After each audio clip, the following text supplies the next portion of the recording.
Amigos, é extraordinário estarmos aqui nessa noite, porque o nosso pequeno tema é a sentinela interior que todos possuímos. E, numa pergunta do Livro dos Espíritos, Kardec, o codificador, perguntou às almas desencarnadas: onde estão gravadas as leis de Deus? E os amigos espirituais responderam: na consciência. Na consciência. Para que nenhum de nós jamais pudesse dizer que, por não ter essa ou aquela religião, não sabíamos o que devíamos fazer.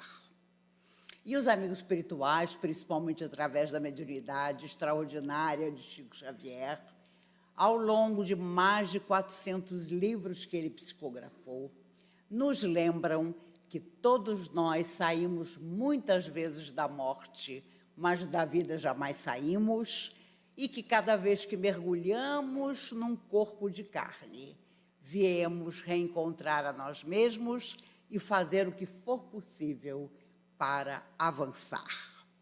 O que mais se ouve nos tempos de agora é: como a vida está difícil, como tudo está complicado, como as pessoas estão afastadas umas das outras.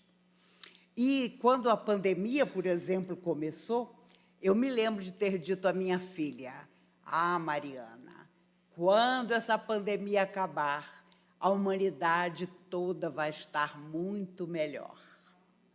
E a minha filha, psicóloga, foi muito mais coerente do que eu. Ela, naquele momento, me disse: mãe, você que pensa. E, infelizmente, não ficamos muito melhores, porque, no fundo, cada um de nós perdeu um pouco a capacidade de olhar o outro e de olhar para si mesmo, embora aparentemente nos sobrasse tanto tempo. Thomas Edison, o extraordinário inventor da lâmpada elétrica, certa madrugada acordou com um barulho atrás da sua casa. E quando ele se levantou para olhar o que era, todo o seu laboratório estava pegando fogo. Tudo que ele havia pesquisado e construído estava pegando fogo. O seu filho mais velho, Charles, corre até o fundo da casa, impressionado com aquele fogo enorme. E Thomas Edison diz: Charles, vá acordar a sua mãe. Ela nunca viu um incêndio tão extraordinário assim. Charles, na biografia que fez do pai, conta que pensou: meu pai está louco. Ele está tão impactado porque está perdendo tudo de uma vez que ficou louco. Mas foi chamar a mãe. E a mãe vem de camisola, penhoar. Thomas Edison a abraça e diz: você não imagina como eu estou feliz. E a mulher dele pensou: ficou louco. Mas ele continuou dizendo: sabe por quê? Porque neste momento eu estou perdendo tudo. Mas é sinal de que Deus confia tanto em mim que Ele sabe que eu vou começar do zero e fazer tudo de novo. E 2 semanas depois, ele inventou o fonógrafo. Os amigos espirituais dizem que raros seres foram tão preparados e evoluídos do que Thomas Edison. Porque ele era uma alma que havia se escolhido para as invenções e, principalmente, para nunca desanimar. E os amigos espirituais dizem que, quando nós mergulhamos na carne, nós prometemos tanto porque queremos estar na Terra, que eles nos aconselham a ir um pouco mais devagar nas nossas promessas. Mas nós queremos prometer muito, na certeza de que voltaremos e realizaremos tudo. Quando chegamos aqui, o apelo do corpo físico é muito grande e começamos a achar que Deus se esqueceu de nós, de que as coisas não são exatamente como nós pretendemos, e aí começam as decepções. E, principalmente, a vontade de desistir. E esse é o nosso grande problema. Se há uma coisa que nós precisamos ter para nunca desistir, é gostar de nós. É autoestima. É não permitir que ninguém nos diga que não conseguiremos. E, às vezes, as pessoas têm tanto poder sobre nós que, aparentemente, conseguem nos convencer de que não realizaremos as superações que precisamos. Havia um menino de 8 anos na Espanha, de muito tempo atrás. No final de semana, o seu pai, na garagem, costumava desenhar. E o menino de 8 anos, para imitar o pai, pegava papel e desenhava também. O pai, entretanto, era uma pessoa pouco preparada para conviver com o filho. E, ao olhar os desenhos do menino, dizia sarcástico: eu não sei como és pior, se com o lápis, se com a tinta, se com o crayon. Ainda não percebi como você pode fazer desenhos tão horríveis. O menino só tinha 8 anos, ficava devassado pelo comentário do pai e ia chorar no colo da mãe. A mãe espanhola, poderosa, dizia ele, não te preocupes com o que teu pai diz. Eu tenho certeza absoluta que, se quiseres, serás presidente do nosso país um dia. Eu tenho certeza que, se fores para a medicina, serás um grande cientista. Qualquer que seja a atividade que você pretenda, eu, que sou tua mãe, tenho certeza que você será completamente vitorioso. E muitos anos depois, com saudade da mãe, à frente dos repórteres, à porta da sua casa, ele dizia: eu quis apenas pintar e me tornei Pablo Picasso, o maior pintor do século XX. Tinha um pai que o desprezava e uma mãe que o apoiava, sabendo que o pai, quando olhava os desenhos do menino de 8 anos, percebia que o menino era muito mais talentoso que ele. A autoestima de Picasso foi tamanha que, quando as mulheres o deixavam, ele saía correndo pela rua e dizia: mas você vai deixar-me? Ninguém deixa Picasso. Ele não admitia que as mulheres o abandonassem. E ele era um péssimo marido. Mas ele não queria ser abandonado. Ele queria que as mulheres ficassem com ele, porque ele tinha uma autoestima impressionante. E foi realmente uma pessoa genial. Mas teve um pai que quase o dilacerou pela sua atitude pessimista em relação ao filho. Quantas vezes nós dizemos: eu nunca matei ninguém, mas matamos a esperança de alguém com a nossa palavra rude, com a nossa atitude menos nobre, com o nosso desprezo em relação àquele que precisa da nossa ajuda.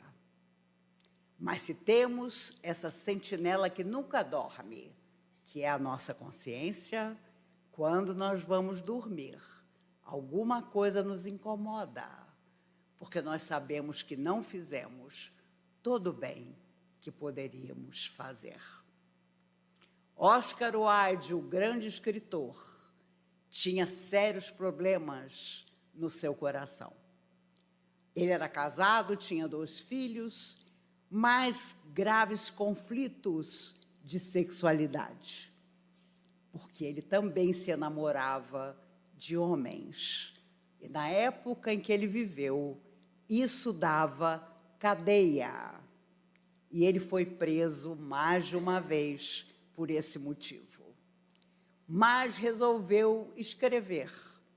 E escreveu um clássico maravilhoso chamado O Retrato de Dorian Gray, em que um jovem que adorava tudo de negativo que existia no mundo, as farras, os vícios, resolve pedir a um pintor que pintasse o seu rosto, mas faz um pacto com as forças negativas. O retrato feito envelheceria, ele nunca. Ele esconde o quadro no porão do seu castelo. Os anos passam, ele permanece absolutamente jovem, para surpresa e horror de todos que o conheciam. E o retrato vai envelhecendo no lugar dele. Mas o retrato não só envelhece, mostra no rosto os vícios, os crimes, os horrores que ele praticava. É um livro magnífico. Já foi, inclusive, filmado, mas o filme nem chega perto do livro. Foi a forma de Oscar Wilde contar para ele mesmo, para todos nós, que não podemos ter máscaras, porque as máscaras caem. Precisamos estar de todo o coração junto à vida, para que não adoeçamos, para que os sentimentos que não sabemos trabalhar não trabalhem contra nós. E aí surgem as enfermidades. Os médicos americanos concluíram, numa pesquisa, que 68% das mulheres que tiveram câncer de mama nos Estados Unidos são mulheres que tiveram perdas e não conseguiram superar essas perdas. 68% é quase todo mundo. E é por isso que a medicina procura, através dessas pesquisas, chegar aonde ela vai chegar. Perceber que os nossos pensamentos, aquilo que deixamos trancado em nós e que não se transforma em coisa positiva, acaba trabalhando contra nós, seja no nosso físico, seja no nosso espiritual. Uma moça que queria muito ser feliz e que achava que a cruz dela, a cruz que ela carregava, era muito pesada. Quem já não ouviu essa expressão? Ai, a cruz que eu carrego é terrível. E ela pediu tanto aos espíritos amigos, aos seus anjos da guarda, aos seus protetores, para trocar de cruz.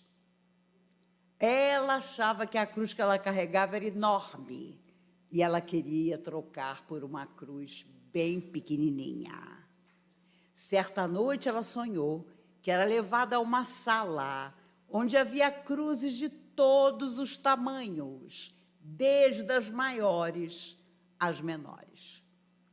E o seu protetor espiritual a introduziu na sala e disse: minha filha, escolha a cruz que você quiser. E quando você acordar, você vai ter trocado a sua cruz por essa cruz que você vai escolher. Ora, ela, muito esperta, como todos nós, enxergou uma cruzinha pequenininha, daquelas que ninguém enxergava. Lá no finalzinho, aquela que você tropeçaria se você não visse. Ela disse ao mentor: eu quero aquela ali. O mentor: qual? Aquela ali que a gente nem enxerga direito. Eu quero aquela cruzinha. E o mentor: pois seja, quando você acordar, você vai ter essa cruz. Mas eu pensei que você tivesse vindo para trocar de cruz. Claro que foi para trocar de cruz. Minha filha, mas como é que você entrou nessa sala e escolheu justamente a cruz que você carrega até hoje? A tal cruzinha era que ela já vinha carregando desde que havia renascido na terra, julgando, é claro, que a sua cruz era a mais pesada de todas. Por isso, essa história de eu quero trocar de karma, eu quero trocar de destino, é um pouco complicado. Porque para mergulhar na terra, nós escolhemos, inclusive, as pessoas com quem vamos estar próximos. E é claro que nessa vida deu confusão, porque dizem os espíritos amigos que nós trouxemos para junto de nós pessoas que evitávamos há 800 anos. Já imaginou você trazer para junto de você alguém que você não via há 800 anos? O cara não pode estar normal, gente, né? E você ainda diz: eu quero casar com ele. Aí a coisa complica. Aí você sabe que em algum momento vai dar complicação. Mas, mesmo assim, mergulhamos, viemos à Terra para fazer, sem dúvida, o nosso melhor. Certa vez, o Chico, essa alma maravilhosa, estava na janela do seu quarto e os passarinhos de Uberaba adoravam vir até a janela do quarto do Chico, porque depois que ele tomava café, ele desfazia o pão que sobrava em pequenos miolinhos e colocava no parapeito da janela, e os passarinhos todos vinham comer os pedacinhos de pão que o Chico espalhava. Mas, na época, o Chico tinha um gato. E o gato viu um filhotinho de passarinho meio desavisado e, crau, pegou o filhotinho, olhou para o Chico e mastigava o filhote. O Chico ficou desesperado. Meu Deus, como é que você foi fazer uma coisa dessa? Como é que você engoliu o filhotinho?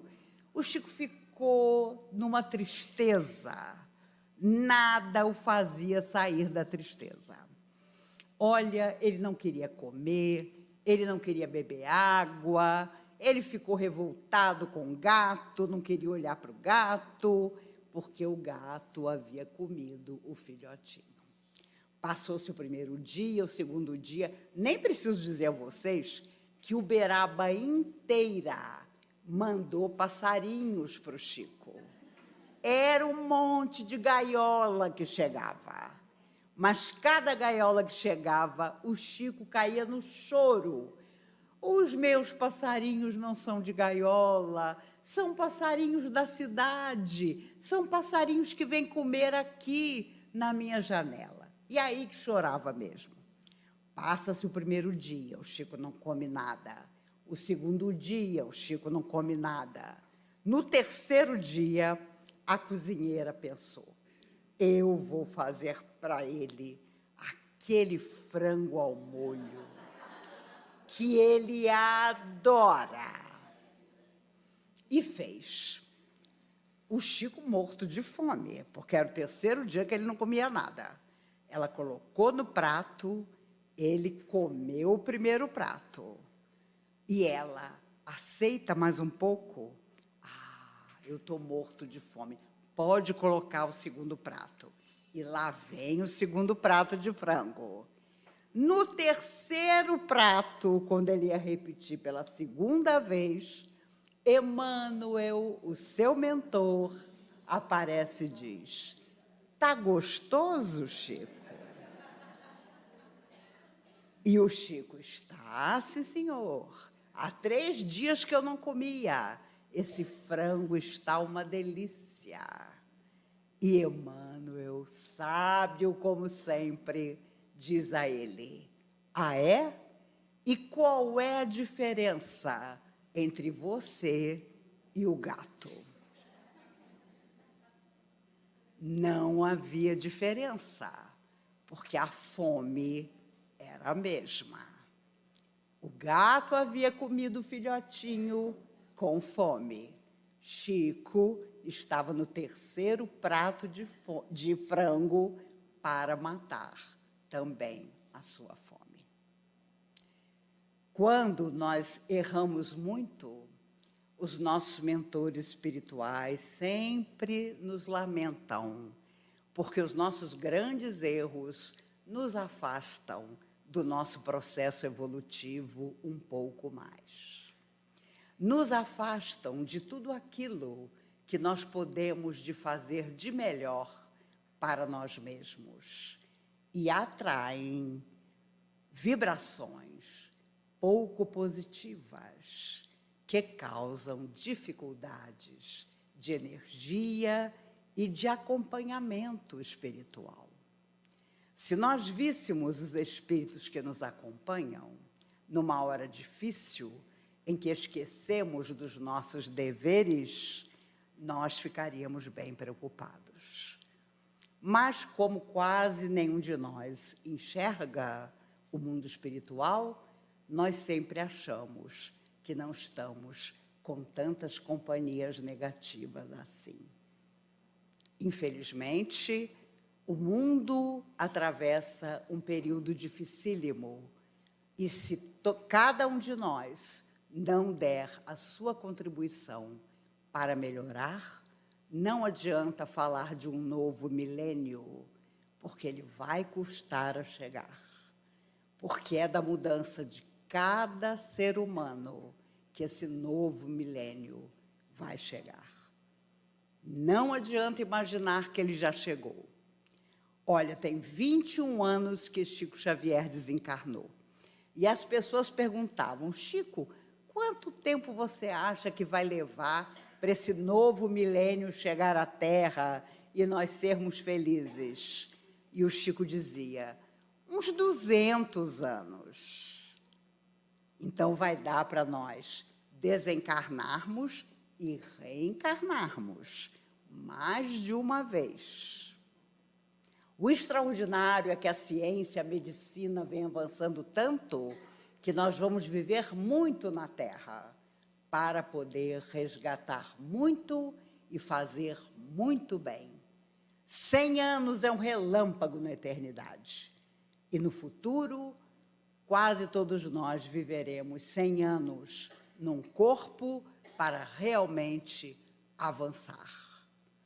Porque 30, 40, 70, 80 anos, às vezes, não são suficientes para o nosso despertar real.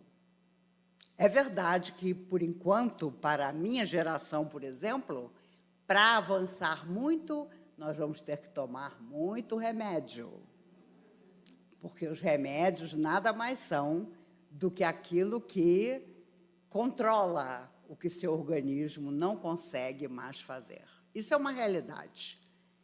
E infeliz daquele que não considera que tudo que a medicina apreende e nos traz é benção para que nós possamos seguir confiantes, possamos seguir com saúde, para, enfim, trabalhar espiritualmente a nossa alma e retornar à vida espiritual através da morte física, que nada significa a não ser o retorno à verdadeira existência, onde nos aguardam os queridos familiares que já foram antes de nós, os amigos que já partiram.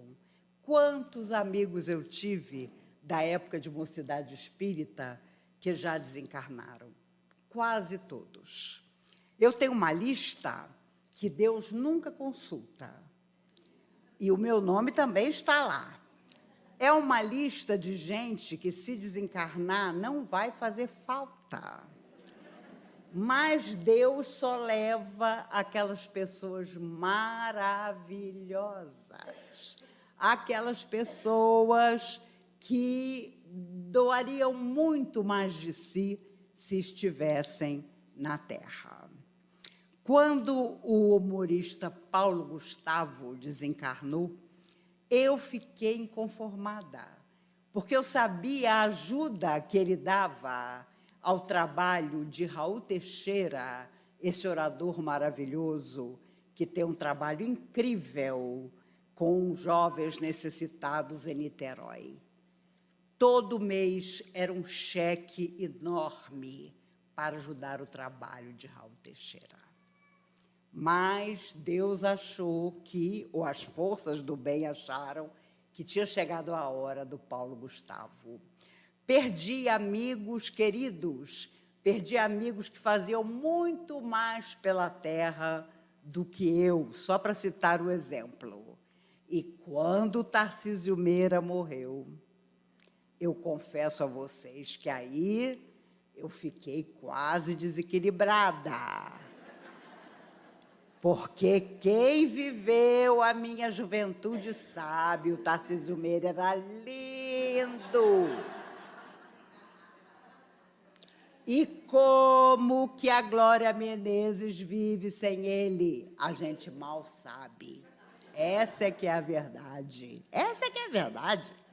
Porque, gente, como? Não é? A vida inteira juntos. Né? Paul Newman. O meu esposo na próxima vida. É outro. Morreu de tanto fumar, com câncer no pulmão, há 15 anos atrás. Só eu e a viúva lembramos dele. Hoje em dia, com certeza, aqueles olhos azuis maravilhosos. Mas me recordo de uma história maravilhosa dele. Ele estava numa sorveteria em Nova York e a moça que estava na frente comprando sorvete. Quando ela olhou assim para trás, você de vez em quando esperando seu sorvete, você olha assim para trás, né? Ela viu que quem estava atrás dela era o Paul Newman. Você imagina esse momento em que você está ali comprando um mero sorvete e você olha para trás e o Paul Newman está atrás de você. Ela, então, rapidamente pagou o sorvete, saiu desabalada da sorveteria. Quando ela começa a andar pela rua, ela, meu Deus, que deu sorvete? Eu paguei o sorvete e não peguei. Ela sente uma mão no ombro.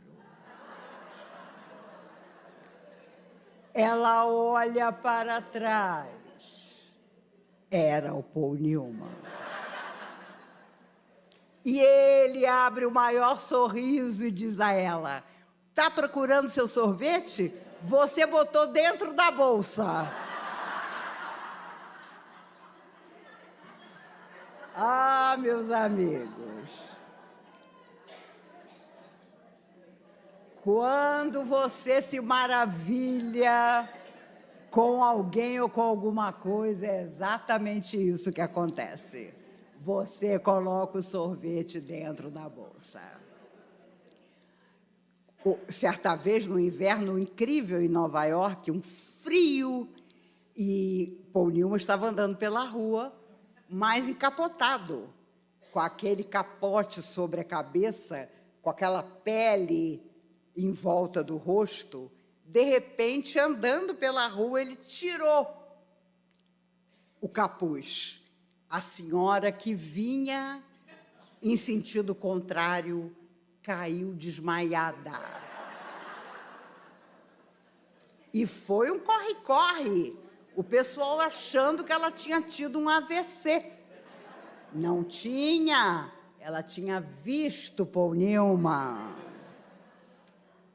Por isso, meus amigos, ter alegria na nossa vida também é um grande antídoto contra todo o negativo que as pessoas queiram nos lançar.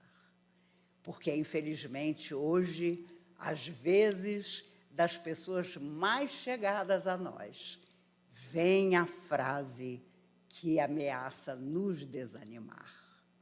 E nós não podemos permitir que isso aconteça.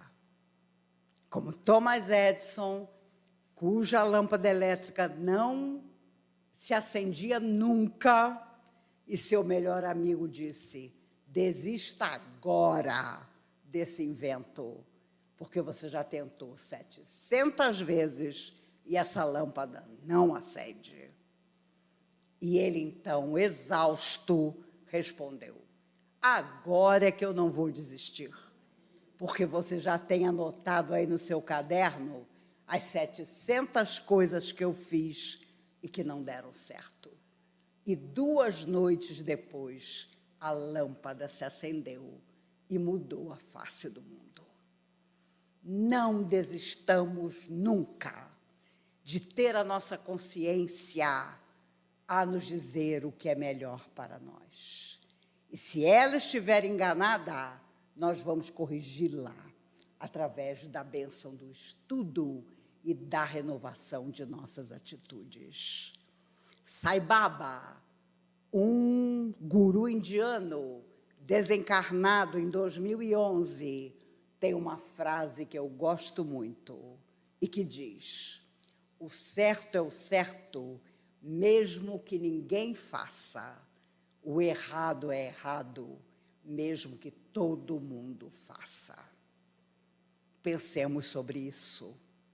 Pensemos que a nossa consciência vai ditar o que é luz ou sombra para todos nós.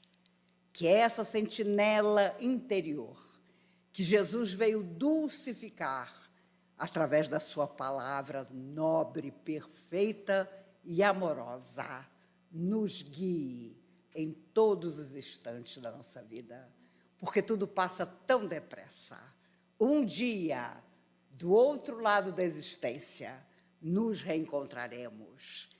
E com que saudade vamos lembrar de noites como essa, em que estávamos aqui abrigados, pensando sobre nós mesmos, enquanto lá fora tantas angústias e misérias espirituais existem.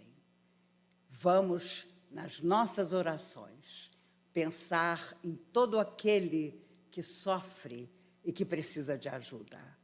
E se errarmos, façamos como Chico fazia. Sentemos na nossa cama de manhã cedo e digamos: Senhor Jesus, aqui estou eu, mais uma vez. E vamos começar tudo de novo. Felizes de nós, porque depois de tantas batalhas, estamos numa doutrina que nos diz que somos imortais, que nunca morreremos e que tudo aquilo que fizermos ao outro voltará para nós. Eu tenho absoluta certeza que da próxima vez que nos encontrarmos, tanto eu como vocês estaremos ainda melhores do que estamos hoje. Há amores que nunca se acabam, há rancores que nós precisamos deixar que terminem, há infelicidades que nós não podemos transmitir aos outros, há alegrias que nós precisamos estender a todos os nossos semelhantes. Façamos isso. Combinado? Combinado. Eu costumo voltar para saber se deu certo. Seja o Cristo amado, o amigo incondicional de todas as nossas horas. São os nossos votos finais. Muito obrigada.